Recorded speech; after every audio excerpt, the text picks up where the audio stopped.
Good morning, everyone. It's Billy DiNapoli here on the North American Sports Report on Saturday, October 11th. Fall is in the air. Another big day of college football is ahead of us. Going over a few things. First of all, we're going to do a little Yankees post-mortem today. Yanks were eliminated. The Yankees were eliminated the other night, as we know, losing the series to the Jays 3-1. 5-2 was the final. Schlittler pitched a great game. I mean, he was about to be 7 innings of 2-run ball until Jazz Chisholm boots a double play ball, and that was pretty much sealed the deal. I mean, the Yankee defense underwhelming as always. But listen, the long and short of it is the Yankees lost this series because their starting pitching was not up to par. You didn't get the starts from Fried and Rodon you needed in the Blue Jays series, and that's why you lost. Judge, you can't blame Judge this year. He had a great postseason. The offense, listen, the offensive output was enough if you had the starting pitching you needed.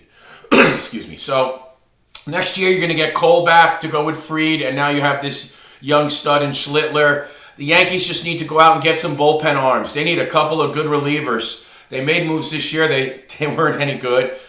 They need to improve their bullpen. The Yankee lineup as presently constituted, they're not a small ball lineup.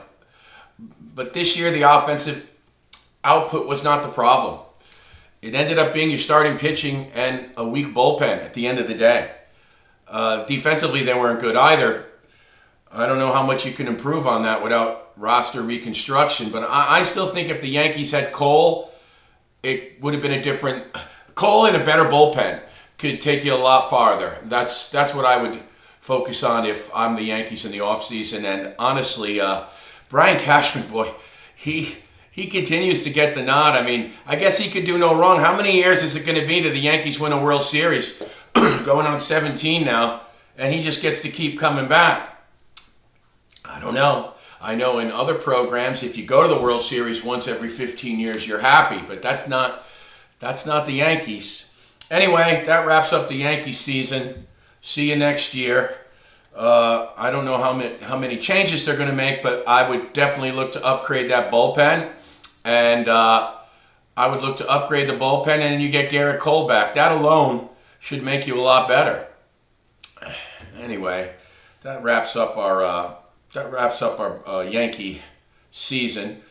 Today you got the Cubs and the Brewers in a decisive Game 5 in Milwaukee at 8 o'clock. The Dodgers have already moved on, defeating the Phillies in 4 games. The Tigers were defeated by the Mariners, ending their season in 5 games last night. You have the Dodgers in the NLCS awaiting the winner of the Cubs and the Brewers. And you have the Blue Jays and the Seattle Mariners in the ALCS. That's basically our baseball wrap-up for now. There's only one game today, Game 5 of the Brewers hosting the Cubs to decide that series.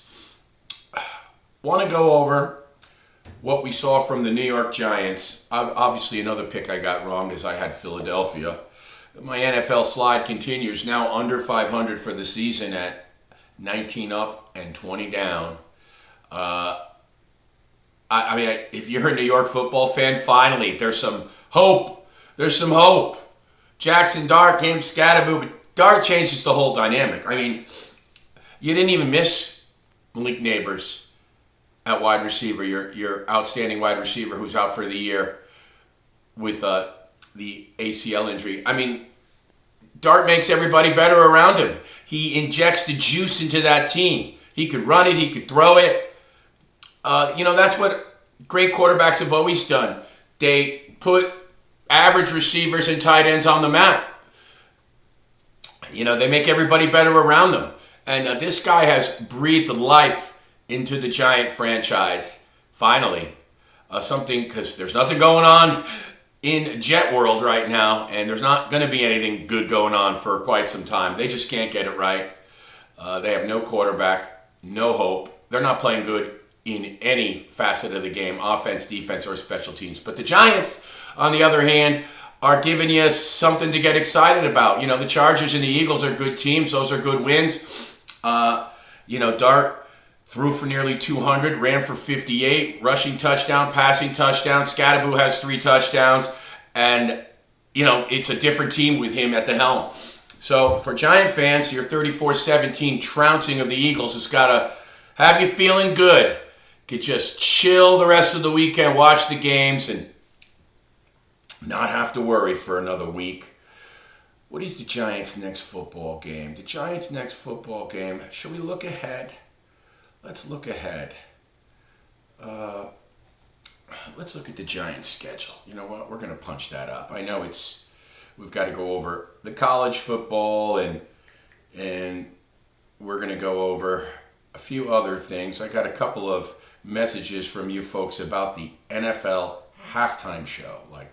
I haven't really talked about that too much, but we're going to go over that. The Giants are at Denver Sunday, October 19th, so that'll be a good test against a great team. And then they're in Philly to play the Eagles again. So the next 2 games will tell us, wow, the Giants have a tough schedule coming up. Then they play the Niners at home. Then the next 3 for the Giants, we'll see just how far Jackson Dart and the Giants have come, because their next 3 games are tough. But for now, with that kid at the helm, it gives you hope and gives you life. So nice to see something out of New York worth watching in the game of football, because there hasn't been a lot to talk about in New York football in a while. And now with the baseball season over in New York, the folks around here, they need something to, well, actually I'm in Connecticut, but I'm close enough. The folks in the area, they need something to get excited about. And now they can do that with the New York football Giants. Okay, so I got a couple of messages from people asking me why I did not address my thoughts on the Super Bowl halftime show. Bad Bunny, I guess as they say, is going to be doing the Super Bowl halftime show, and I'll tell you exactly why I did not address that, because I don't care. I don't even watch the halftime. For people that watch the game for the football, I don't think they really care who the halftime show is, okay? I know a lot of us folks that are getting older, 55 to 70, they want to see U2 or The Who or Aerosmith or one of them rock giants from yesteryear, and, even Journey or whatever. Guys, they're trying to tailor the halftime show for younger people. It's not about us anymore. And I don't care. I'm fine with it. During halftime, I usually refill my plate, talk to my guests, refill a couple of cold ones, and then get back to watching the game. I don't really care who's on the halftime show. And if it bothers me that much, listen, I'm not really into profanity or the nudity or stuff like that. So I don't think that they should put stuff like that out there. But other than that, if anything bothered me that much, I'd just go to YouTube and turn on a freaking Van Halen concert or something and watch that for 15 minutes. But normally I don't even do that. I don't really pay attention to it, and I don't really care who is on the NFL halftime. That's about all I have to say about Bad Bunny and all that. It doesn't bother me, doesn't affect me. I just don't care. I'm here for the football, folks. I'm here for the football. Okay, so that takes care of that. Yankee recap. Giants. Okay, now let's get to the college football for today. Some noon starts. Central Florida at Cincinnati at noon. It's a good match. 3-2 Central Florida versus 4-1 Cincinnati. Charlotte at Army, that's nothing. Louisiana, James Madison, nothing. The Pitt Panthers at the Florida State Seminoles, who are clinging to a top 25, clinging in the top 25 at 25 as we speak. Will the Seminoles bounce back today? Pittsburgh's not terrible. 3-2 at 3-2 up in Tallahassee. UCLA, off their unbelievable upset of Penn State, is at Michigan State. That's at 12 o'clock. What other games of note? I don't think anybody cares about Miami of Ohio and Akron, Toledo, Bowling Green, Alabama at Missouri. Marquee game of the day. Alabama is -3.5 at Missouri. Missouri is 5-0. That's a dangerous game for the Crimson Tide. That's a great one. That is at noon. Ohio State at Illinois. Ohio State is a 14.5-point favorite at Illinois. That's another good watch. That's at noon. Stanford at 2-3 at SMU 3-2. That's nothing spectacular. That's at noon. Houston at Oklahoma State. Nothing to see there. Oklahoma State is awful. Houston's 4-1. Washington State at Ole Miss. Ole Miss is 32.5-point favorite over Washington State at home. Northern Illinois at Eastern Michigan. Nothing to see there. UMass at Kent State. Nothing to see there.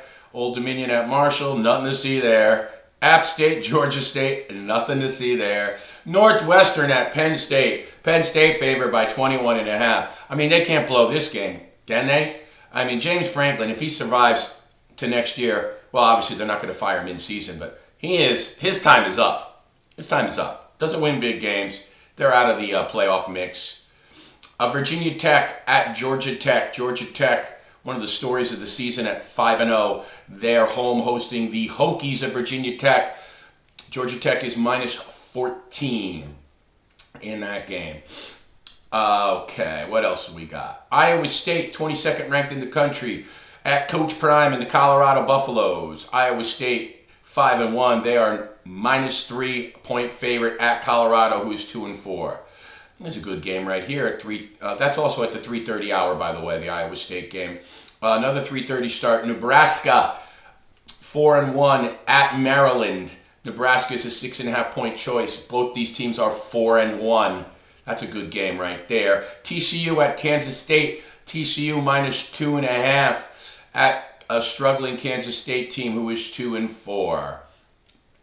North Carolina State at Notre Dame. Notre Dame favored by 23.5. Notre Dame 3-2, but they have been surging upwards as the Fighting Irish have things clicking right now.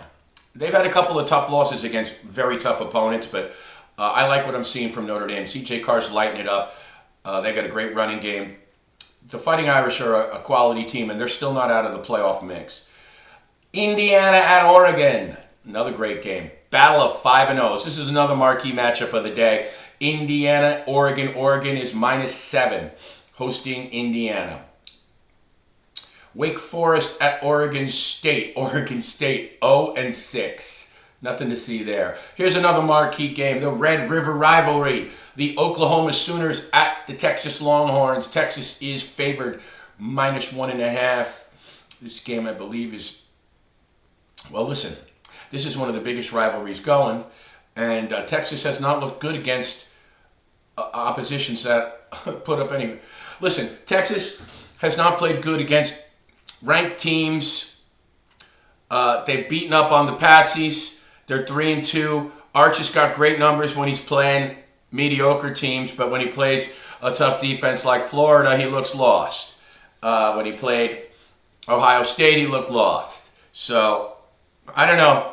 Anybody that thought Arch Manning was coming out and is going to be the top pick in the draft, and I said that too, so that'll be in my right and wrong segment because I definitely got that wrong. And I'm not saying that Arch can't turn it around. He does seem to have the skills, the talent, the size, the arm, but right now his head is not where it needs to be. He's not reading defenses great. He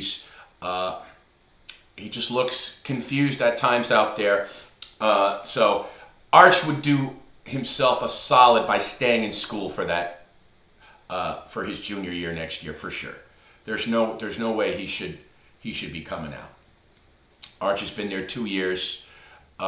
He sat, and now he's starting. I think he redshirted, so I think he has 2 more years of eligibility. But yeah, Arch needs to come back to college next year and play. He does not need to be going in the draft after only 1 year as a full-time starter, because he looks like he needs to work. Got all the tools, got all the skills. Today will go a long way in seeing his progress, because this is a big-time rivalry and a great... Oklahoma is 6th ranked in the country. They're a solid team. So that is pretty much the marquee game. That The Alabama-Missouri game and the Indiana-Oregon games are the three top marquee games on the schedule today. What else we got? Air Force at UNLV.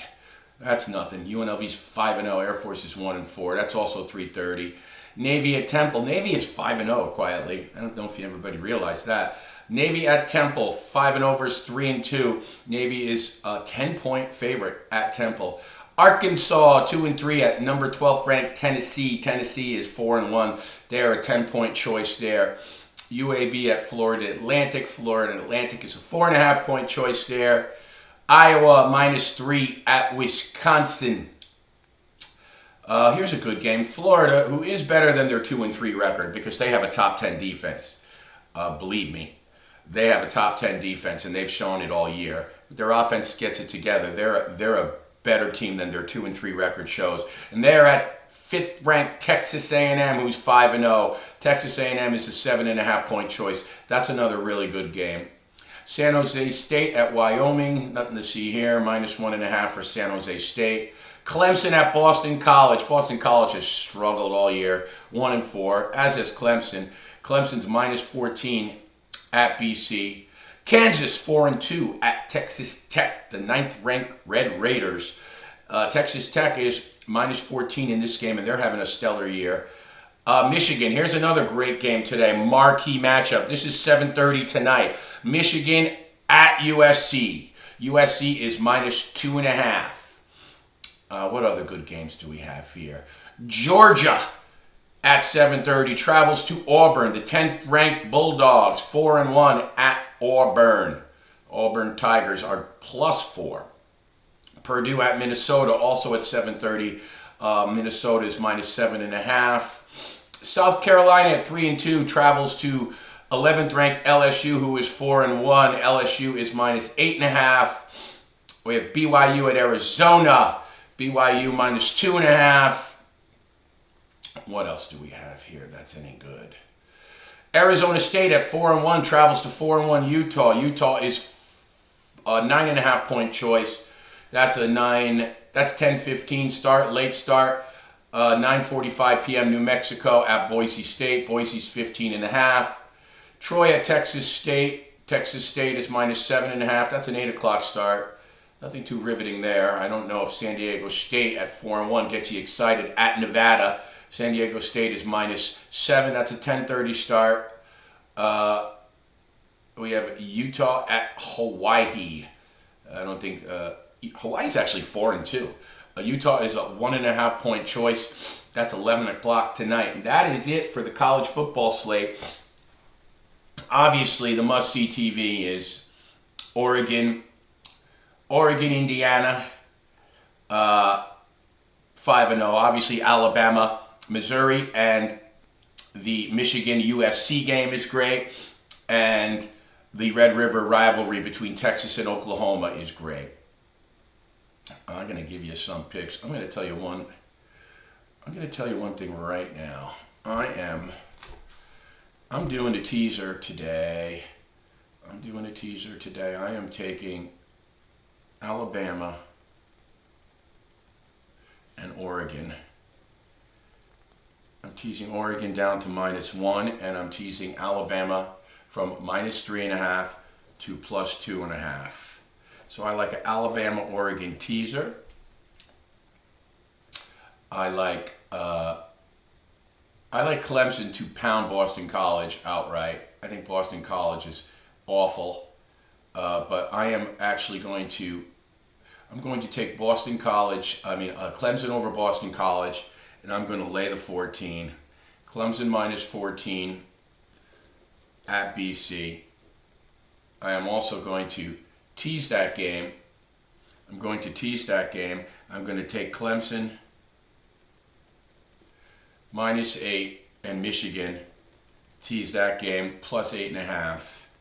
So we have a Michigan-Clemson teaser. You know what? We're going to do a Michigan-Clemson teaser. We're not going to lay the 14. Scratch the Clemson bet. We're going to take Clemson -8 and Michigan +8.5 in a 2-team teaser, and we are teasing Alabama and Oregon. Those are going to be tightly contested games. Those are the two I really like. I really do kind of have a feeling that Clemson is going to pound BC. They've been so bad, but I don't have the nuts to lay the 14, I guess. We're also going to we're taking the Georgia Bulldogs.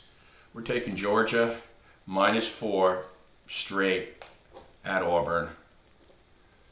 Georgia -4 at Auburn. Those are our 3 picks in college football today. We're not touching the Red River. You know what? Actually, I kind of gotta do that. You gotta bet that. I'm gonna tease Oklahoma. I'm gonna tease Oklahoma from +1.5 to +7.5. Oklahoma. And we are also going to tease that with Oregon, -1 from -7. So those are our 4 picks. We're teasing Oklahoma, Oregon. We have Georgia straight -4 over Auburn. We're teasing Alabama, Oregon, and we're teasing Clemson, Michigan State. Those are our 4 picks in college football. Something we've actually got kind of right this year. We're 13-8-1 in our college picks. We are 19-20 in the NFL after starting 12-5. Our last 3 weeks, we have gone, no lie, we tell it straight here. We take our lumps as well as our victories. We are 7-15 after our 12-5 start in the NFL. 7-15 over the last 3 weeks. So through 6 weeks, we're 19 up, 20 down. Listen, you guys have followed me. Been a lot of crazy upsets. I mean, I lost 3 games on blocked field goals, 2 of them returned for touchdowns.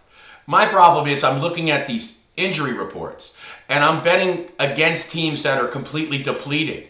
I mean, teams like the Niners walking into the Rams without their 3 starting receivers, their tight end George Kittle. They're playing Mac Brown instead of Brock Purdy. They've already lost Bosa for the year. And, I'm betting against these teams. The only team I haven't bet against, because I probably got scared off, was the Ravens. And, of course, they lose every game. Tampa missing 3 offensive linemen, Mike Evans, Bucky Irvin. I bet against teams that I saw depleted on the injury report, and they win anyway. And, of course, this week we're 0-1 already because we took the Eagles over the Giants. And I teased the game. I didn't even take the game outright because I know divisional games are tight. I teased the game figuring that, the Giants would put up a fight but maybe lose a close game. But Jackson Dart changes things there, doesn't he? But yeah, I've had some tough losses. I listen to a lot of sports radio. Sports is my love. And a lot of these so-called big shots in the industry, they've pretty much been serving up the same type of they've had the same type of success that I've had this year with the picks, but we're always, we do this for fun. We try to give you a good analysis. We do give you up-to-date sports news, and we try to be as accurate as we can, but remember, folks, all things in moderation with the gambling as well as any other thing. So we hope you have fun with it. Hey, you can bet against my picks. That may make you money, but right now we're about even in the NFL. We got to try to pick it up. But we're looking forward to a fun day today of college football, and we're going to have our NFL show tomorrow morning at 11:30, like we always do. We always love doing our show right before the NFL slate on Sunday. Please subscribe to the North American Sports Report on YouTube. Please subscribe. Please follow it on Facebook. Please also follow Billy DiNapoli on Facebook. I'm also on Instagram and X. But again, the QR code, you can swipe there in the bottom right, and you can donate Cash App, Venmo to keep us rolling. We appreciate it. But definitely subscribe and follow us on the North American Sports Report YouTube channel. Follow us on Facebook. We appreciate it. We hope everybody has a great Saturday today. We will see you tomorrow morning. Tomorrow morning, October 12th, Sunday, 11:30, our big football show. Okay, guys, be well. I'll talk to you soon. I'll see you on the other side.